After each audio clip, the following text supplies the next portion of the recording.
Muchas empresas en Panamá hicieron ajustes en este 2025. Hicieron ajustes de recortes, pero eso no quiere decir que una empresa que hace ajustes quiera decir que sea más sana. Hoy acá en este conversatorio, acostumbrado ya en Baker Tilly, tenemos un invitado muy especial, Pedro Pazmiño, del área de consulting. Bueno, estamos por acá en esta cámara, entiendo yo. Pedro, bienvenido a este espacio de conversación que va tomando forma, Pedro, ¿eh? No tiene nombre todavía, pero creo que es un espacio buenísimo. ¿Cómo estás, Pedro? Muy bien, muy bien. Contento de estar aquí y con toda disposición a compartir toda la experiencia, información que es muy clave para esa ansiedad que se tiene de qué va a ser el 2026. ¿Va a ser igual que el 25? ¿Va a ser mejor? Y creo que esto es algo muy importante de lo que vamos a estar hablando hoy, de esa salud que quiere la gente o mantener o buscar en sus empresas. Yo tengo, Pedro, muchas preguntas que hacerte. Primero porque compartimos bastante, digamos, en el día a día y sé que tienes mucho que aportar a este espacio de conversación en el cual, digamos, ya hemos ido construyendo, digamos, una base interesante de personas que les gusta ahondar los temas a través de este espacio de conversación de Baker Tilly. De hecho, una chica me encontró aquí en Costa del Este, me saludó y me decía, hoy vi el podcast, yo no la conozco.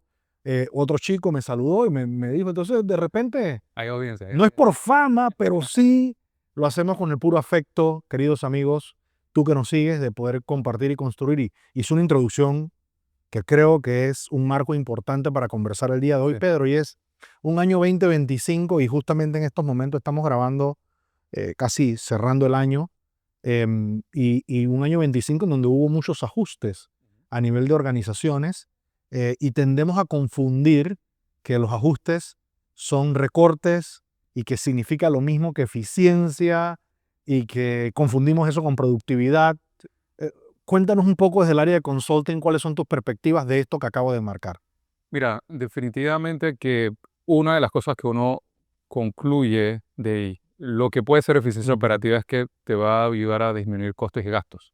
Pero si partes con esa premisa como el primer paso, ya estás llevando a esas iniciativas, a esos proyectos a una alta probabilidad de fracaso.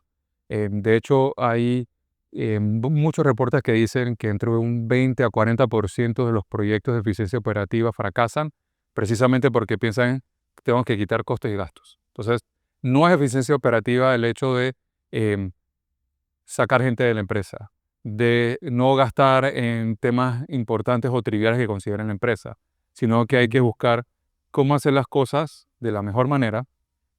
Y he visto también empresas que han hecho inversiones en tecnología, conociendo que el impacto va a ser a largo plazo, sabiendo que va a apoyar a la eficiencia operativa, a tener mejor salud por distintas razones. Hoy en día las herramientas, y podemos dedicar mucho tiempo, ahora más tarde, a hablar de ese impacto de tecnología, pero también el cambio de la cultura, de la mentalidad, de hacer que la gente vaya buscando las formas de hacer las cosas distintas, Ujú. nuevos mercados, nuevos productos que sean mucho más atractivos. Todo eso te ayuda a la eficiencia operativa, porque todo parte de qué quiero hacer, tus metas, y luego tú vas viendo cómo lo puedes lograr. Ahora, Pedro, pero fíjate que cuando hablamos de eficiencias, y qué bueno que hace la distinción, hoy, por moda, em, por la vasta oferta que hay, pensamos inmediatamente que la ruta debe ser automatización, eh, una herramienta. Sí. Y tú tienes una frase interesante que me gustaría que enmarcaras con nuestros amigos, que tú hablas algo de la automatización y el problema, etcétera. Sí. Y se basa en, hay una frase que desde hace años se va repitiendo. Implemento un sistema, pero si mis procesos, mis políticas, mis prácticas, mi información son una basura, basura entra y más basura sale.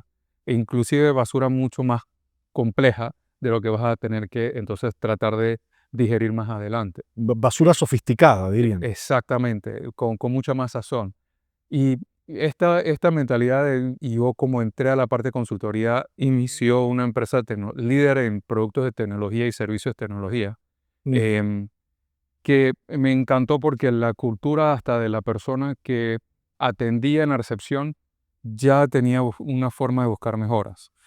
Y muchos de los proyectos que viví, e incluso en algunos de los que contribuí, era utilizando la tecnología existente, el software que existía, y hacías el tweak a el cómo lo hago, el paso a paso. En esto no está documentado, el agente en la llamada no sabe cómo contestar, no sabe cómo atender, no sabe cómo manejar ciertas situaciones con el cliente.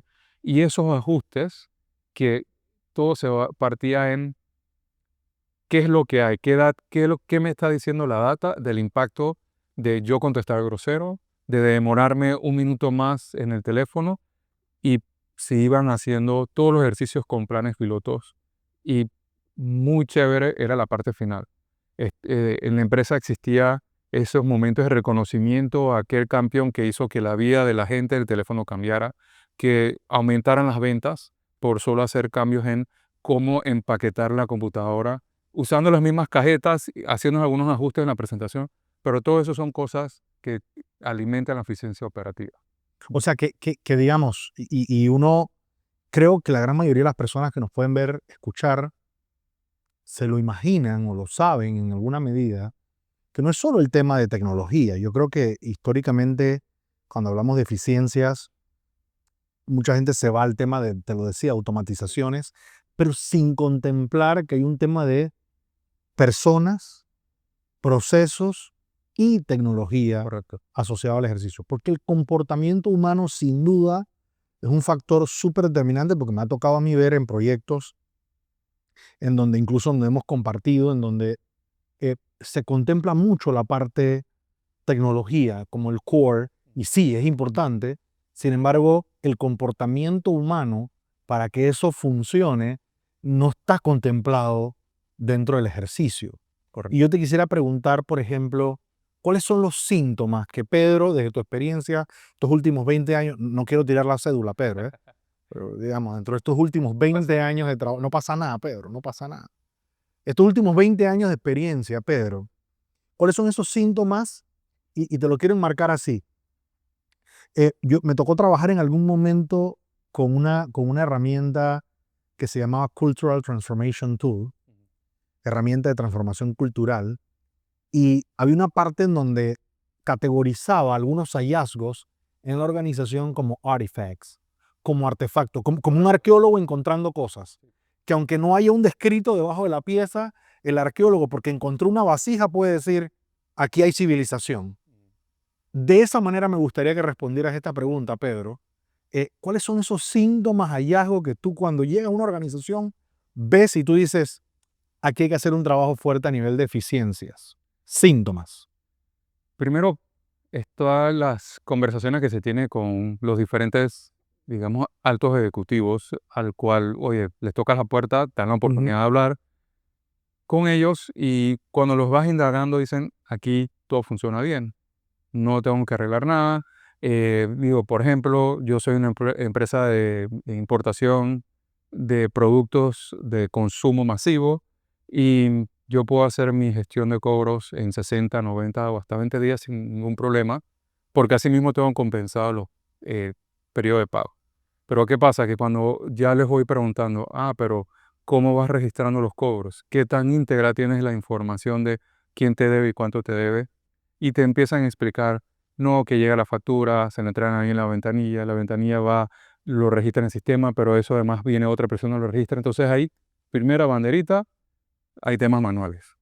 Segundo, otros ejemplos, he tenido clientes que trabajan en la parte en banco, y lo que tiene que ver con la gestión de su gente, el capital humano, cómo es todo ese proceso de llegada del primer momento que pisas por primer día al banco, y todos esos 30 días de, digamos que inducción. Y lo vivimos tú y yo juntos en un proyecto, que cómo es todo el proceso de la experiencia de ese empleado que llega, cómo pide la computadora, los formularios, Sí, que cómo es la parecen cosas como inducción. que muy implícitas regularmente. Así es. Entonces, alguien se tiene que hacer cargo de eso. Lo que pasa es que eso está ahí, Tal la cual. persona luego no se adapta, Así es. toma criterios de decisión y hace como cree, Ah, luego es culpable, entonces hay errores que cuestan plata.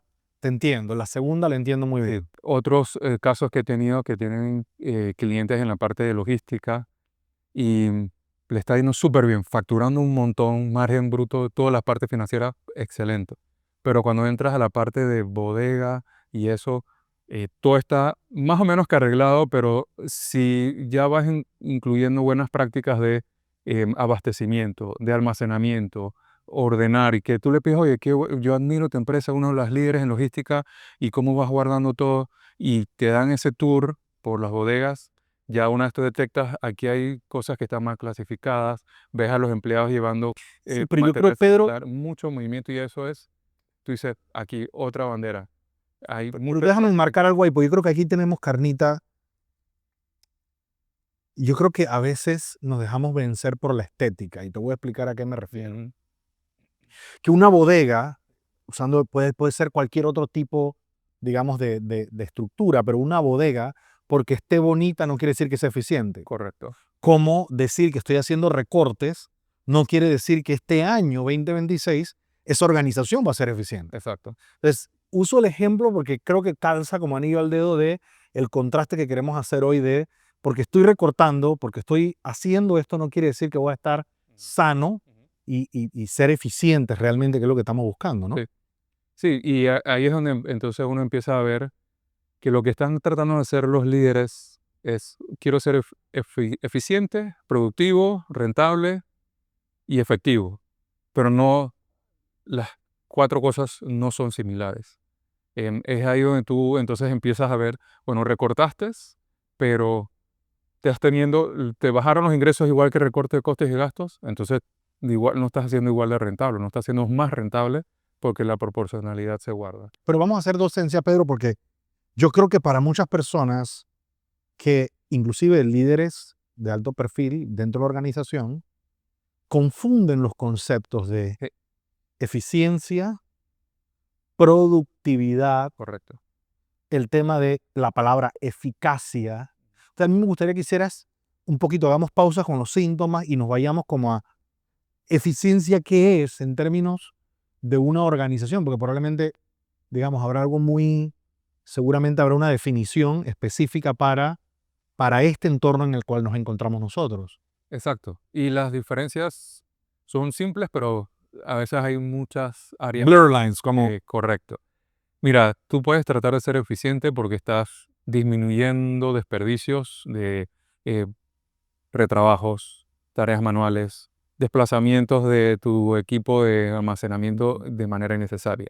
Eso estás buscando ser eficiente, claro. pero eso comprende de que de alguna manera tus resultados, cuando tú quitas horas extras por rectificar errores en los estados financieros, rectificar errores en la data que llega para procesar y pagar, ya estás entonces disminuyendo gastos porque no estás incurriendo en horas extras. Entonces ahí tienes un impacto en la parte de rentabilidad porque mismos ingresos, menos gastos, eres más rentable. Ahora bien, el ser productivo es que estás tratando de aumentar volumen, aumentar que produces más envases plásticos, si eres una empresa que produce botellas de plástico, Sí, más performados, pues. comida, más productos terminados, más salchichas, lo que sea.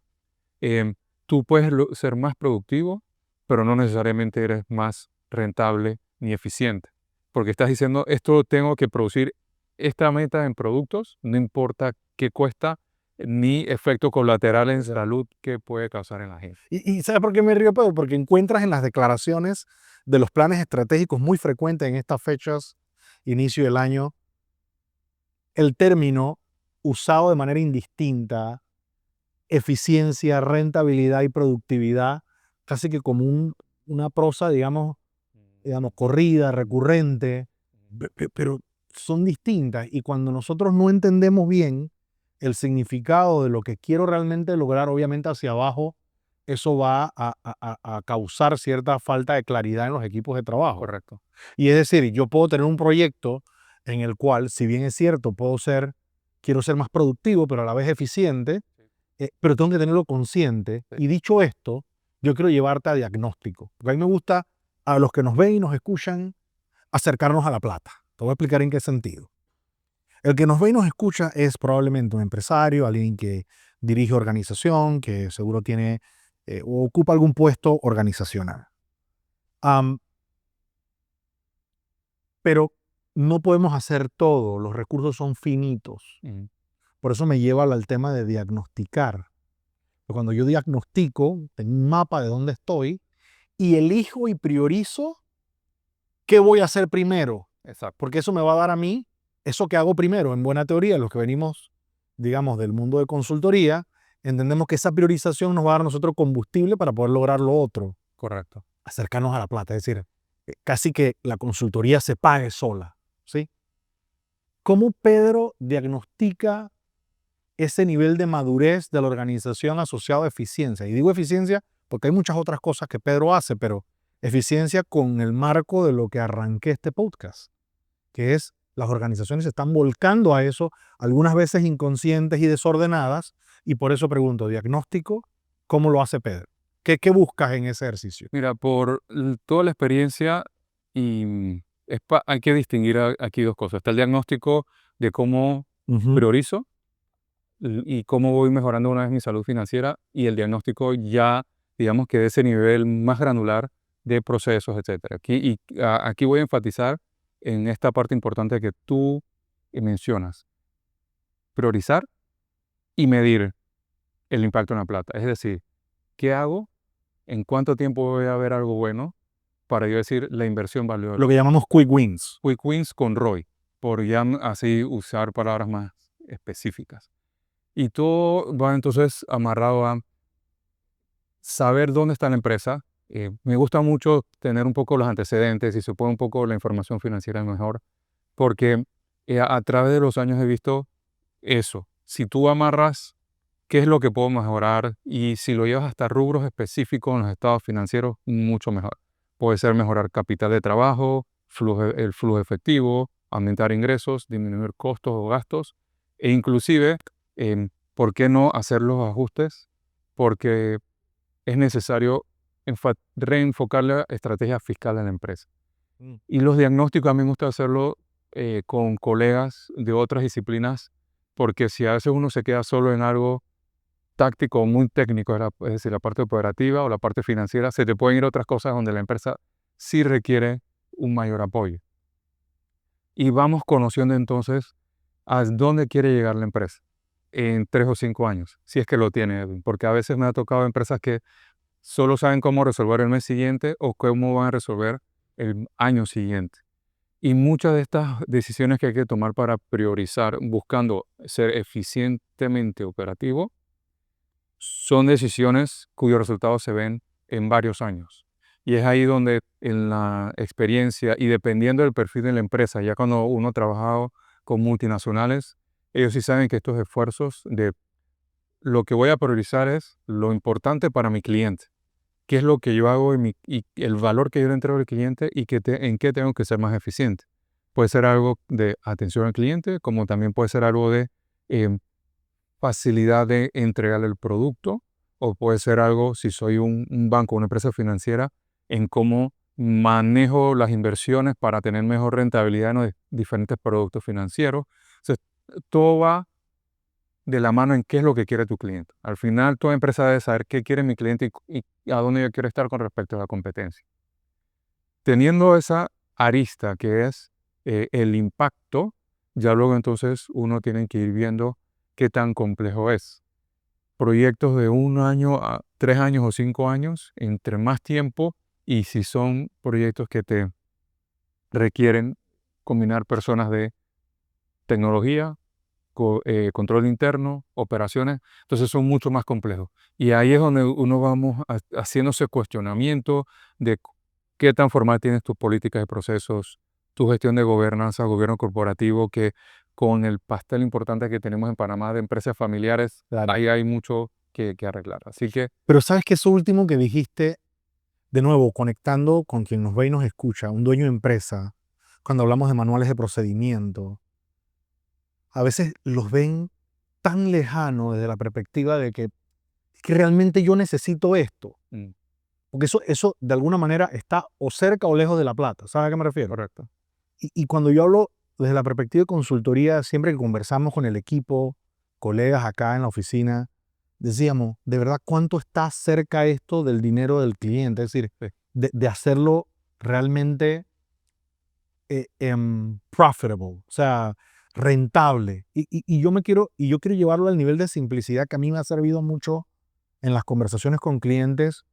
No sé si viste alguna vez, no es nada oficial ni académico, la pirámide de Maslow de las organizaciones, en donde arranca con el criterio de lo más importante de un inicio en una organización es facturación. La primera base es, si no está facturando, no hay empresa. Es que si no está facturando, no hay cliente. Y si no hay cliente, no hay empresa. Correcto. Entonces, facturación. Y luego de ahí viene, ok, ahora podemos entrar en la capa de order, que es poner orden en la organización. Sí. Digamos, bueno, ahí en medio una cosa que es facturación, profit y orden. Y luego de orden viene trascendencia.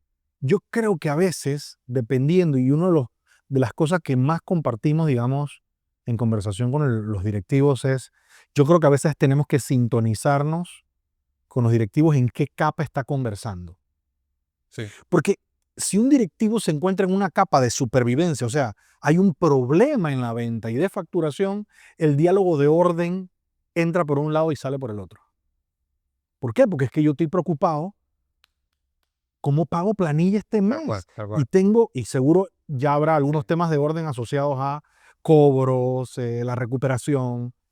Pero de nuevo yo creo como consultor, una de las cosas que a mí, digamos, más me ha servido, Pedro, para poder acercarnos al diálogo sintonizado con los directivos es determinar en qué capa estamos conversando.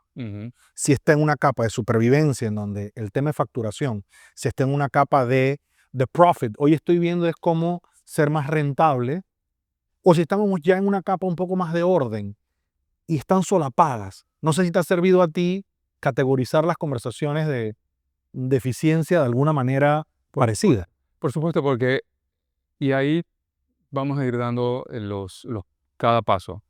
En ese primer nivel, el que quiere resolver, quiere saber cómo hacer más plata y dónde buscar más plata.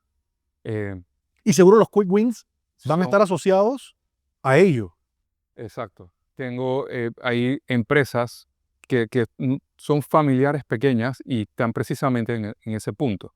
¿Y qué es lo que están buscando? Están buscando una eficiencia en cómo facturo más rápido, cómo recibo órdenes más rápido. Y en toda industria he visto empresas que están en eso, en la parte de manejo o de transporte, y lo que quieren es, necesito mover carga de aquí para acá. Y van así, factura, factura, factura, y listo. Con que tengan lo suficiente para pagarse ellos mismos y pagar a sus empleados y ven un buen número en su cuenta del banco, están contentos. Entonces, obviamente ahí es buscarle cómo mejorar de alguna manera ese ejercicio para que ellos puedan vender más, tanto ellos como quizás sus vendedores.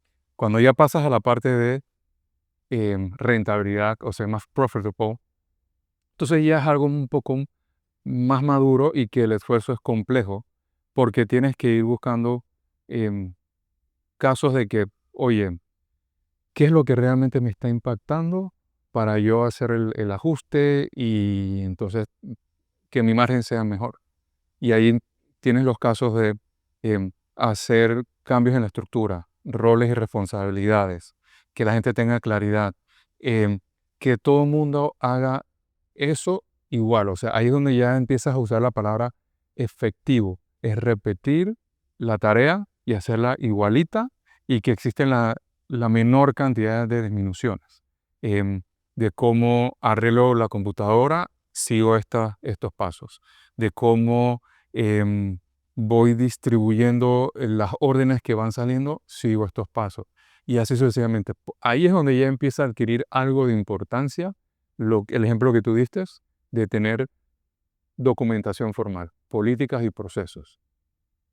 Y al siguiente, cómo quieres crecer y pasar del ser rentable al crecimiento, hay dos cosas que ver. ¿Cómo está la organización en cuanto a sumadores para establecer ese próximos pasos o ese mapa de ruta o estrategia?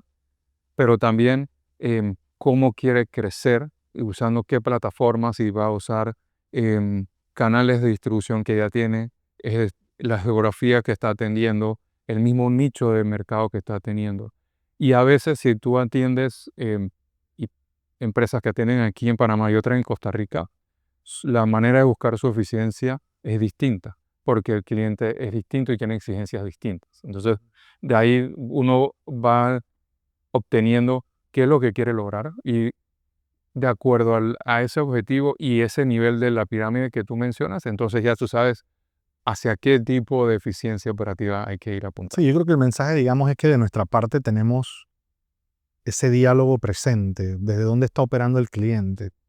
Creo que una de las cosas que debe a nivel de competencia adquirir aquel que hace consultoría o servicios profesionales es que esos resultados que vamos a entregar estén alineados desde la conversación inicial al momento que se encuentra el cliente. Pero entonces el valor no es valor. Porque entonces lo que es valioso para ti no es para el cliente y viene ese desalineamiento de que no es lo que yo quería, Sí, porque seguro en el contexto en donde yo lo estaba viendo era otra sintonía. Yo estoy AM y él está FM. correcto. Entonces, yo quiero hacer un ejercicio, Pedro, porque siempre el tiempo, digamos, podemos pasar, digo, porque somos colegas afines en el ejercicio, que respetamos muchísimo, pero a mí me gusta hacer un ejercicio bolita de cristal, le llamo yo, que es mirar un poquito el futuro. Para este 2026, recuerda cómo iniciamos el podcast, hablábamos de eficiencias, muchas empresas han hecho cambio, no quiere decir que estén sanas. Para este 2026, ¿cuáles serían tus 3 recomendaciones desde esa óptica, desde el área de consultoría de Baker Tilly, para los clientes que están en este tipo de conversaciones sobre eficiencia 2026? Palabra clásica del consultor, depende. Depende Y porque, también de los abogados. Que no me oigas Jacín. Un saludo, Jacín. y lo digo porque es que precisamente es de acuerdo a tu madurez y de dónde estás. Si estamos hablando de una multinacional, ellos están siempre buscando crecimiento, crecimiento, crecimiento, buscando rentabilidad em, y mucha eficiencia. Entonces, de ahí básicamente es, ¿estás seguro que tengas la cultura fuerte de mejora continua? Segundo, destaca proyectos u oportunidades y asígnalos a personal clave para que se puedan hacer realidad.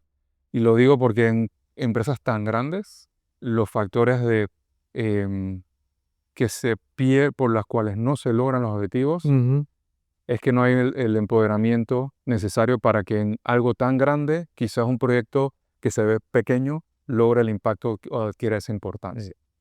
Ahora lo vuelco a lo que yo creo que es fácil el 60% del tipo de negocio que hay en Panamá, empresas familiares o familiares corporativas, Ujú. que están todavía quizás en una segunda generación que ya están manejándolo, pero de alguna manera se han corporizado porque existe algo de orden. Em, es buscar qué es lo que realmente termina de entender o busca entender lo que quiere el cliente. No tengan miedo en invertir en tecnología y sin duda el factor de buscar modelos de referencias que quizás tengan empresas multinacionales que Sin no obtengan inventar el agua caliente.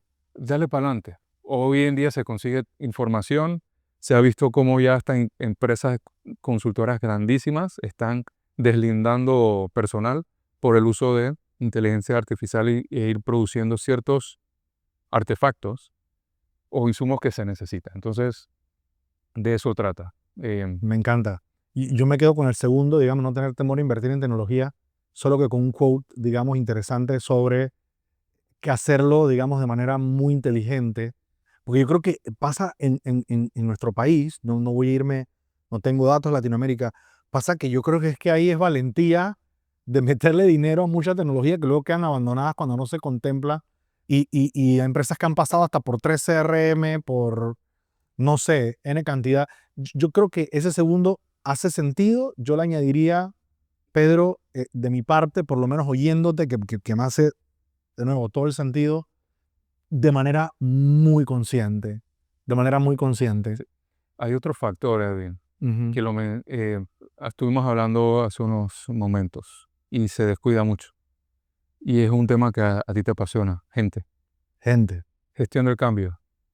Hay que estar seguro que tengas a tus champions que vayan dando ese mensaje y reforzando el cambio que se quiera hacer, hasta el hecho de poner la pluma en un lugar distinto o poner el lugar donde se hace la recepción del producto en un lugar diferente o empaquetar las cosas distintas o lo que sea. Tienes que darle voz y poder a esa gente. Si no, es por gusto. Bueno, mi gente, ya usted lo oyó acá, en este espacio de conversación de Baker Tilly. Yo cierro diciendo que la cultura es lo que decimos y hacemos de manera repetida. Entonces hay que contemplarla dentro de nuestros procesos. Gracias, nos vemos en otro espacio de conversación. Pedro, gracias ¿Cómo no? por Gracias. este espacio. Y sé que vamos a tener mucha tela Por que supuesto. cortar más adelante. Nos vemos prontito. Bye, bye.